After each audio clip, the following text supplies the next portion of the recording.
Eu sei. Sim, todo dia, artigos novos, a maioria em inglês. Uma hora fala que isso pode, outra hora fala que não pode, outra hora fala que é assim, outra hora fala que é assado. Eu sei. Então, reuni para vocês os principais artigos sobre o Covid-19 na criança e eu vou mostrar para vocês agora. Então, fica aí.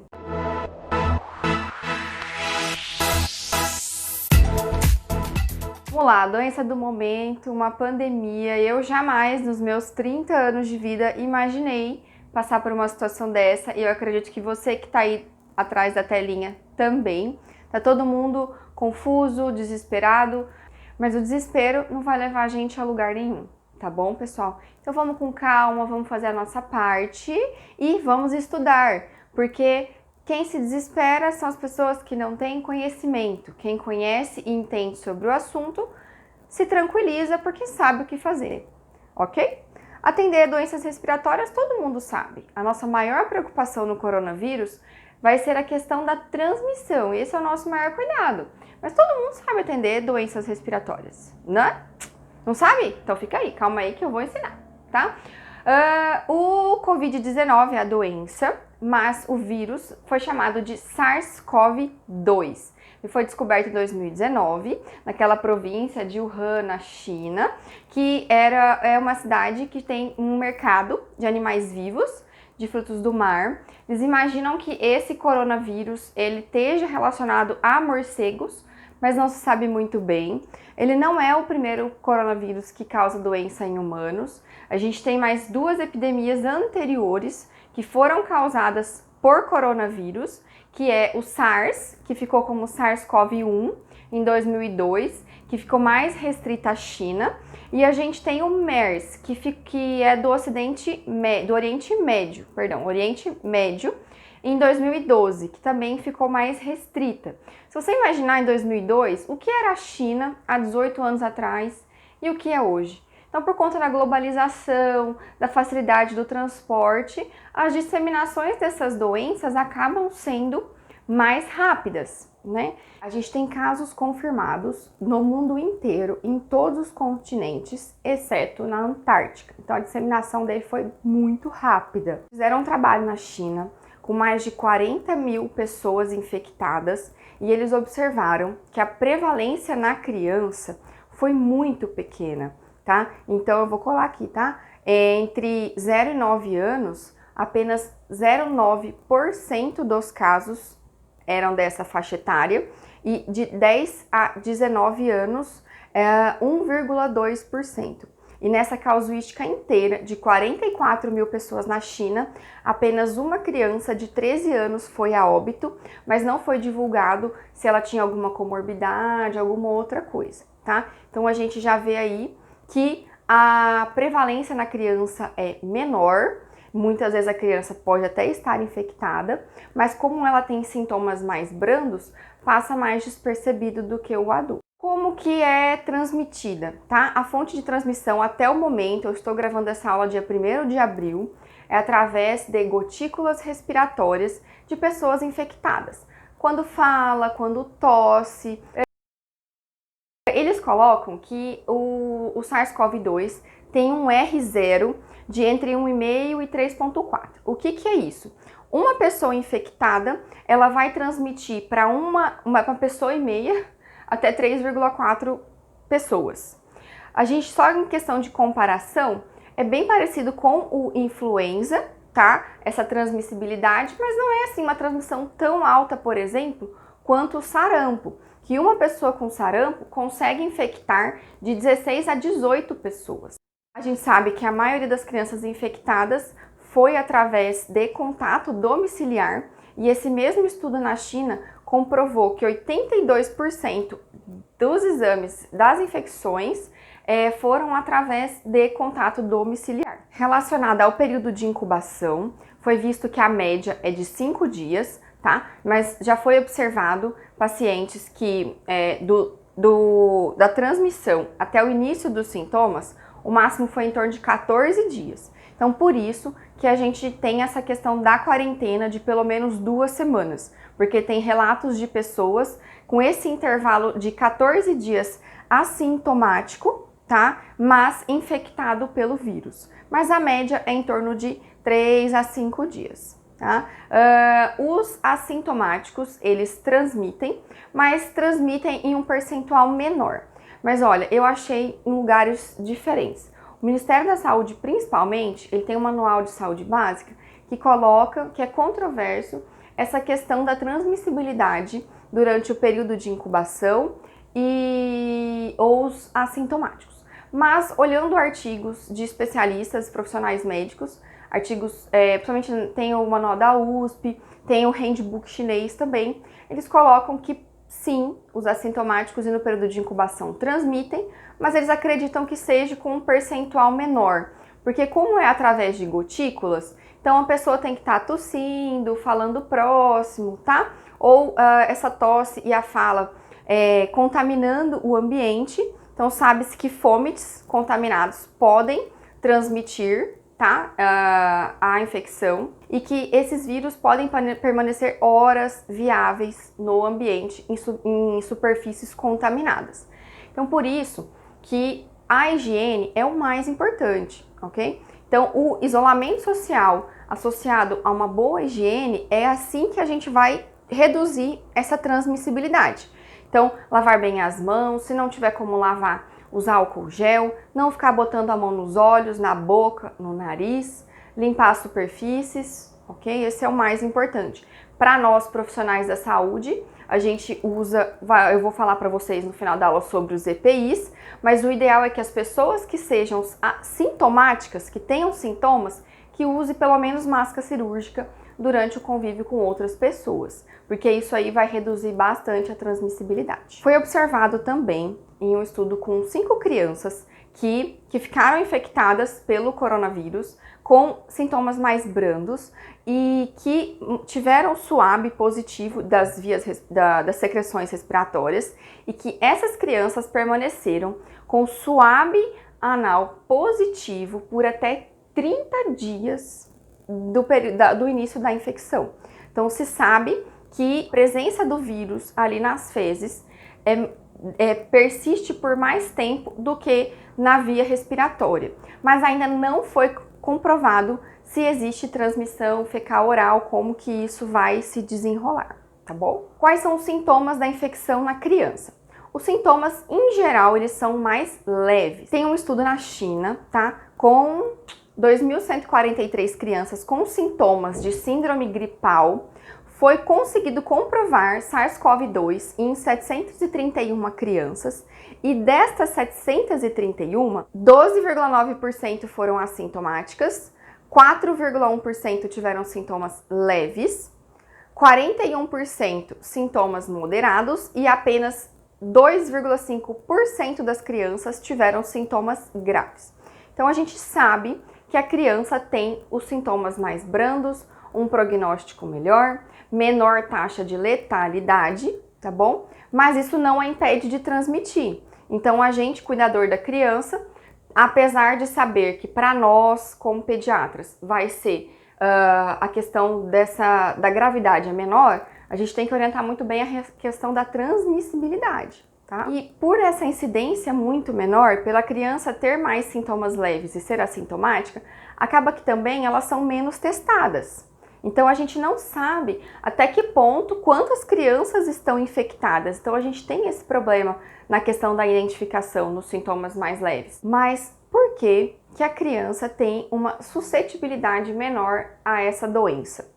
Ainda não tem uma resposta definida, mas existem algumas teorias. Foi feita uma análise com sequenciamento de RNA de células pulmonares de pessoas não infectadas pelo SARS-CoV-2 e eles observaram que 80% dos receptores da enzima conversora de angiotensina, eles ficam nas células alveolares do tipo 2, ok? E a gente sabe também que esse vírus, para poder entrar no pulmão e causar sintomas mais graves, ele usa esse receptor como um meio dele entrar dentro da célula pulmonar. Na criança, imagina-se que a taxa de pneumonias e de sintomas mais graves seja menor por conta de uma imaturidade na função desse receptor, consequentemente diminuindo a entrada do vírus na célula pulmonar, fazendo esses sintomas mais graves.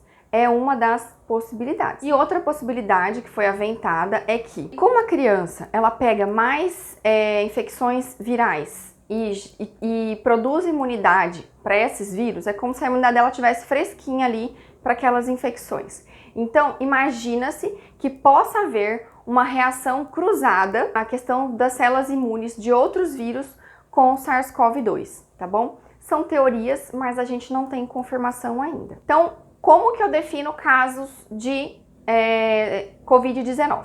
Os sintomas leves na criança, mais observados, tem um estudo do New England, que fez esse percentual que saiu no New England, né, um estudo chinês, que mostrou que a maioria dos sintomas na criança foram febre, tosse, em geral seca, mas podendo ser produtiva, e hiperemia de orofaringe. Foi os 3 sintomas mais comuns. Mas também foi observado rinorreia, mialgia, mal-estar e também sintomas gastrointestinais, como náuseas, vômitos e diarreia, num percentual menor. Então, essa criança ela vai estar comendo, ela vai estar brincando, ela vai estar ativa. Bem, esses são os sintomas leves. A gente tem os sintomas moderados, que é aquela criança que começa a ter algum aumento da frequência respiratória, a febre fica mais persistente, ela pode ter uma queda do estado geral. Essa criança é recomendado que a partir do momento que você tem aumento da frequência ou uso de musculatura acessória, que você avalie melhor esse paciente e até o interne. Então esse é o moderado. O grave é aquela criança que, além do aumento da frequência, uso de musculatura acessória, ela tem queda de saturação, rebaixamento do nível de consciência, alteração na ausculta pulmonar. Então é uma criança que vai requerer suporte respiratório e que vai precisar de cuidados maiores. E avaliar a indicação de internação na UTI, ok? E como que eu faço o diagnóstico definitivo? O diagnóstico definitivo é através do PCR, que é a reação em cadeia de polimerase, do vírus, ok? Através de um swab de secreções respiratórias. Você pode colher ali da nasofaringe, tá? O swab, manda para o laboratório de referência no seu serviço, no seu estado, e o resultado é para sair em torno de 3 dias, mas tem demorado mais por conta do grande número de exames e que não estão conseguindo processar tudo isso, ok? Então esse é o padrão ouro para o diagnóstico. O ideal é que se colete a parte em torno do 3º ao 5º dia do início dos sintomas. É quando a carga viral vai estar maior e a chance maior de positividade. Se você coletar ele muito próximo do início dos sintomas, pode ser que ele seja negativo, tá? Então, avaliar, talvez repetir futuramente. Gente, isso aí não tem um protocolo tipo, putz, muito definido. Mas recomenda-se que você colete entre o 3º até o máximo os 7 dias o PCR. A coleta do PCR, ela é feita pelo profissional da saúde no serviço, cada lugar vai ter o seu protocolo, mas é extremamente importante que o responsável pela coleta esteja bem paramentado, com gorro descartável, óculos todo fechado, máscara N95 ou PFF2, capote descartável, tá? Luva, bem paramentado, porque ele vai estar mexendo com secreções respiratórias de um paciente suspeita de SARS-CoV-2. Tem também imunoensaios para a pesquisa de imunoglobulinas, IgG e IgM. Em geral, a IgM aumenta a partir do 10º dia e o IgG a partir do 12º, tá? Então, no geral, o paciente, se for sintomas leves a moderados, ele já está em convalescência, ele já está melhorando. Ok? Então ele vai ser mais útil para você pegar esses pacientes que evoluíram com gravidade, que não fizeram o PCR antes, para você confirmar se esse paciente teve ou não, se é ou não infecção pelo Covid-19, tá? Lembrando que os sintomas graves, em geral, eles começam a aparecer a partir do 5º dia até uma semana, tá? Que aí esse paciente vai evoluindo com uma piora progressiva, com insuficiência respiratória, fazendo a síndrome da angústia respiratória aguda e precisando até de ventilação mecânica. E essa ventilação mecânica, o que tem se mostrado é que ela é prolongada. Os pacientes chegam a ficar 2, 3 semanas no respirador. Como vocês puderam ver, O quadro clínico, ele é bem inespecífico, tá? Na criança, você pode tranquilamente confundir com uma bronquiolite pelo vírus sincicial respiratório, influenza, adenovírus, rinovírus, tá? Então, assim, é bem difícil fazer o diagnóstico diferencial se você não conseguir coletar o PCR das secreções respiratórias. Mas não esquecer que se for um caso leve a moderado, que não tem indicação de internação, você vai indicar isolamento domiciliar para todo mundo nessa quarentena. Então não vai fazer diferença, vai fazer diferença maior nos casos mais graves. Até o momento não foi identificado um sinal clínico que seja exclusivo dessa doença, nem as alterações radiológicas não são exclusivas, vou falar para vocês, tá? Então é difícil mesmo, eu entendo, é difícil. O Ministério da Saúde, ele já identificou transmissão comunitária, ele definiu como se fosse no Brasil inteiro. Então não tem mais relação com o viajante ou com contato próximo de alguém que viajou, tá? Então transmissão comunitária significa que você pode ter pego de qualquer pessoa. Além dos exames específicos para o diagnóstico, a gente tem os exames gerais. Então o que se recomenda coletar? Recomenda-se hemograma, para a gente ver as alterações. O mais comum do coronavírus é leucograma normal ou leucopenia, tá? E linfopenia. E já foi mostrado que a linfopenia está associada a um pior prognóstico. Então, se você está na dúvida entre, por exemplo, uma pneumonia bacteriana, que a gente tem demais em criança e mata muito, com um coronavírus, uma das suspeitas dos indícios é a relação ao leucograma, que na bacteriana, em geral, ele aumenta, certo? Às custas de neutrófilo. O PCR, proteína C reativa, não é o PCR do diagnóstico. Proteína C reativa é um marcador inflamatório, ele aumenta no Covid-19, tá? A procalcitonina, que também é outro marcador inflamatório, também pode aumentar, não tanto quanto o PCR, e a procalcitonina também foi relatado o seu aumento, associado a pior prognóstico.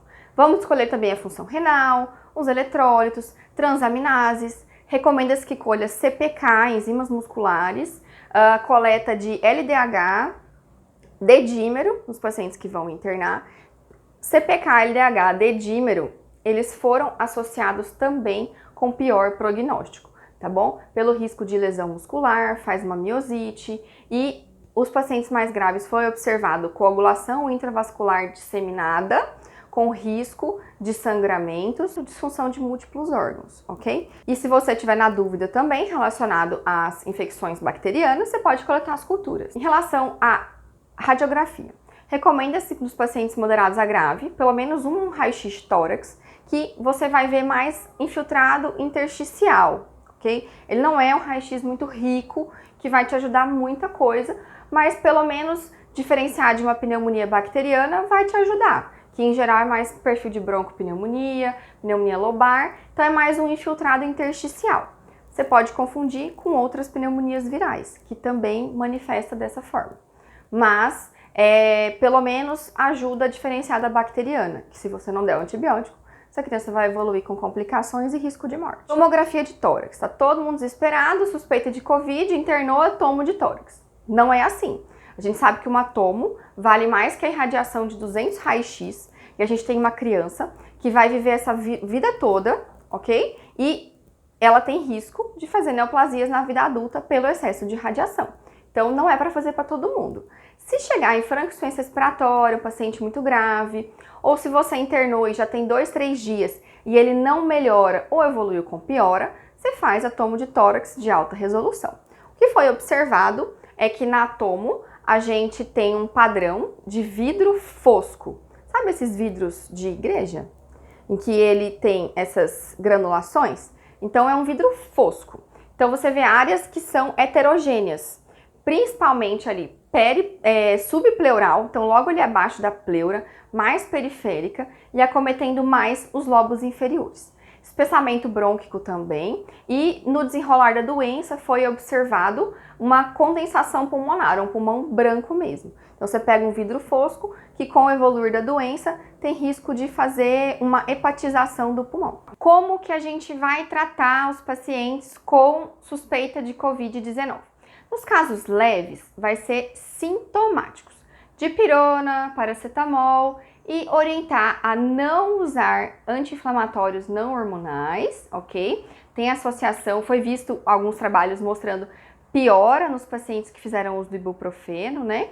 E não fazer uso do corticoide, exceto em situações específicas em que esse paciente, por exemplo, já faz o uso crônico, tá? Num paciente asmático que descompensou, tá bom? Você pode fazer ele via oral, mas no caso de uma criança que só tem o coronavírus, Covid-19, não tem indicação do corticoide, ok?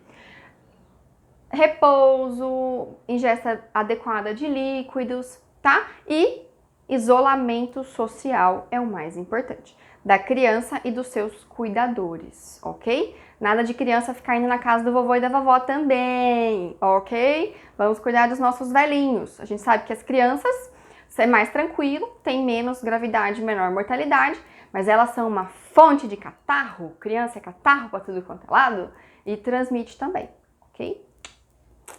Nos casos leves em que a criança tem alguma comorbidade, doenças renais, cardiopatas, hepatopatas, alguma doença metabólica, diabetes, neuropatias, você pode indicar o oseltamivir. Lembra que eu falei que o diagnóstico diferencial importante do COVID é o influenza? Então você pode usar o oseltamivir nesses casos leves e na criança que tem alguma comorbidade de fator de risco para complicações. E nos casos graves.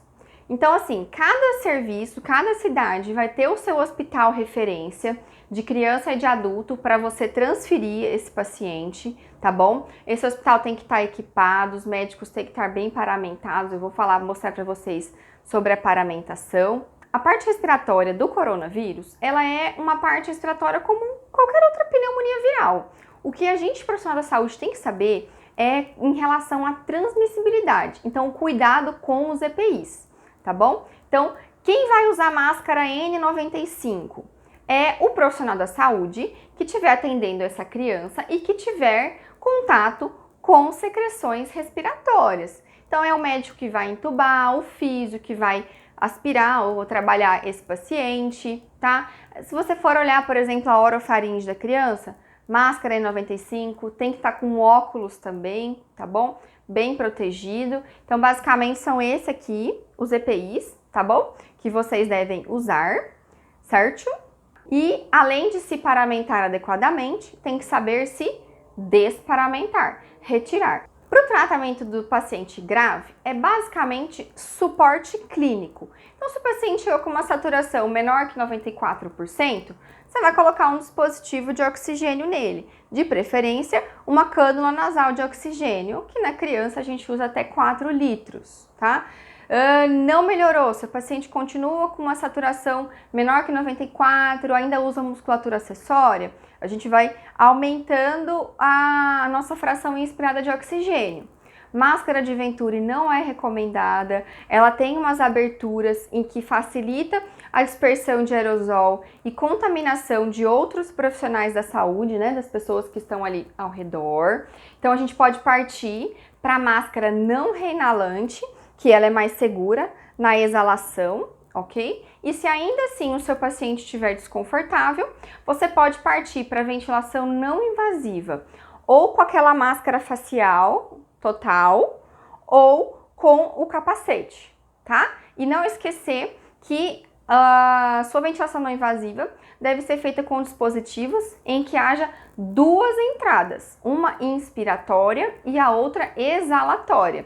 Porque tem alguns dispositivos que só tem a válvula, só tem a conexão inspiratória. E aí a exalatória vai para o ambiente. E a gente não quer isso, tá? E sempre colocando filtro na parte exalatória, ok? A intubação, vou fazer para vocês, próxima aula, sequência rápida de intubação e as particularidades no coronavírus. Então não vou falar agora, não vou dar spoiler, tá bom? Então esse é o suporte de oxigênio terapia. Mas esse paciente, se estiver desconfortável, sem condições de ingerir alimentos, vai precisar de uma hidratação venosa de manutenção. Então, assim, é suporte, gente. Suporte como qualquer outro paciente com desconforto respiratório, tá? De tratamento específico, bem controverso, tá? Teve um manual agora que foi lançado, a rotina de atendimento das crianças, do Instituto da Criança, em que eles recomendam algumas medicações e tem também um trabalho de experiência iraniana sobre também o coronavírus na criança, em que o que a gente tem de medicação?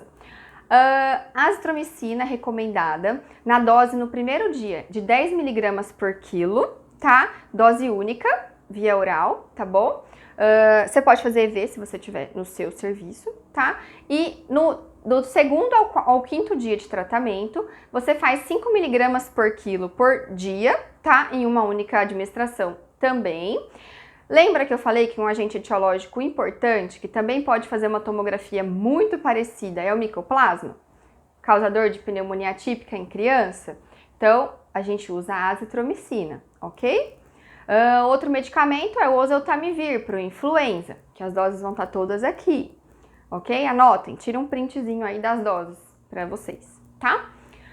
Outra droga que tem se falado muito, que é a cloroquina e a hidroxicloroquina.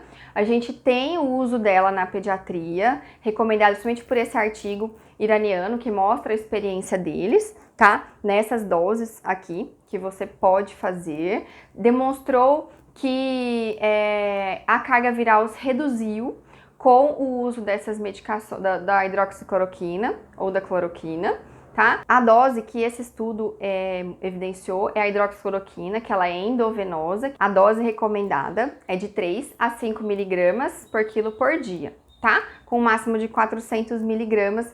Muito cuidado que a hidroxicloroquina, ela tem efeitos colaterais, principalmente cardiológicos, tá? Com risco de arritmia. Então deve ser feito um eletrocardiograma antes e durante o tratamento, ok? E a gente reserva essas medicações para os casos graves mesmo. Também foi evidenciado uma certa melhora nos pacientes com o uso do Kaletra, que é o lopinavir com ritonavir, ok? Com essas doses aqui, tá? Que você pode usar, também tem evidência de ter melhorado os pacientes. Ele não é recomendado nos menores de 2 semanas de vida, tá? Ou nos que, por exemplo, foram pré-termo, a gente tem que esperar até 42 semanas de idade gestacional. Como que a gente previne? Então, o mais importante de orientar os nossos pacientes é relacionado à prevenção. Então, se você está na unidade básica de saúde e você vai atender síndromes gripais, você tem que estar bem paramentado, então de preferência capote estéreo, óculos, máscara, tá? Não necessariamente N95 se você não for ter contato com secreções respiratórias, mas pelo menos uma máscara cirúrgica. Se for sintomas leves, você vai orientar a higienização, tá? A limpeza das mãos, água e sabão é muito melhor do que... Não muito melhor, mas assim, tem uma equivalência ao álcool gel. Que as pessoas estão num desespero por álcool gel, isso é recomendado se você não tiver em casa. Se o paciente tiver qualquer sinal de desconforto respiratório, ou a criança mais prostrada, mais sonolenta, febre por mais de 3 dias, você no posto de saúde vai indicar que essa criança procure uma UPA, uma policlínica, um setor de pronto atendimento. No pronto atendimento, o médico tem que avaliar se essa criança tem ou não tem critérios de internação. Então, as crianças que têm frequência respiratória maior do que o recomendado para a idade, lembra, menor do que 2 meses, 60, menor do que 1 ano, até de 2 meses a 1 ano, 50, de 1 ano a 5 anos, 40, de 5 anos a 8 anos, 30, e maior que 8 anos, o normal é até 20. Então, se a criança tiver uma frequência aumentada, uso musculatura acessória, não está conseguindo se alimentar, está tendo algum outro sinal de alarme, tem alguma comorbidade prévia, você vai indicar internação no setor específico, onde haja EPIs adequados, onde seja um quarto de isolamento, com aquele filtro negativo, que a gente sabe que não tem em todo lugar, mas é o ideal, tá bom? Se a criança tiver com rebaixamento de nível de consciência, cianótica, saturação menor que 93, mesmo com dispositivos de oxigênio que você recomendou do tipo uma máscara não renalante, uma cânula nasal, a a indicação é de UTI. Na amamentação, a SBP, ela não contraindica amamentar, tá? Nas mães com sintomas gripais, com coronavírus, porque não foi comprovado transmissão através do leite materno, ok? Mas recomenda-se muito cuidado na higienização das mãos dessa mãe e muito cuidado e o uso da máscara, tá? Máscara cirúrgica simples durante a amamentação, ok? A transmissão vertical também não foi comprovada. Tem 2 trabalhos chineses, um é o relato de caso de um único paciente e o outro é de 9 crianças, 9 recém-nascidos, que não foi comprovado a transmissão a transmissão placentária do vírus, tá? Essas mães estavam com swab positivo para SARS-CoV-2 e o que foi encontrado no bebê, que foi pesquisado a 2 horas de nascimento e sequencialmente até 7 dias de vida, foi que esses bebês já nas 2 horas tinham IgM e IgG positivo para o Covid-19, mas os swabs respiratórios desses bebês foram todos negativos. A gente ainda não sabe, porque o IgM, teoricamente, ele não passa a barreira placentária, então a gente não sabe como que esses bebês produziram IgM, mas com o PCR deles para o vírus negativo. Então a gente ainda não tem uma definição sobre isso, mas todos esses bebês estudados evoluíram muito bem e assintomáticos, tá? Então é o que a gente tem até hoje, saiu até agora para as crianças, ok? Se eu souber de mais alguma outra atualização, eu venho aqui contar para vocês. Quem não se inscreveu, já se inscreva, dá seu joinha, compartilhe com seus amigos. Não vamos entrar em pânico. Nós profissionais de saúde temos que ter calma e, vamos dizer assim, sanidade mental para poder orientar a população, ok? Caso ainda persista dúvidas, escreva aqui nos comentários, me segue lá no Instagram, ok? Faz um Pedflix, aproveita essa quarentena aí, você que é aluno de medicina, aproveita, assiste todos os vídeos, dá o seu curtir pra mim, divulga com seus amigos, ok? E esse é o Pediatria Urgente. Meu nome é Maísa e eu sou uma pediatra apaixonada por emergências e eu quero apaixonar vocês pela pediatria. Muito obrigada!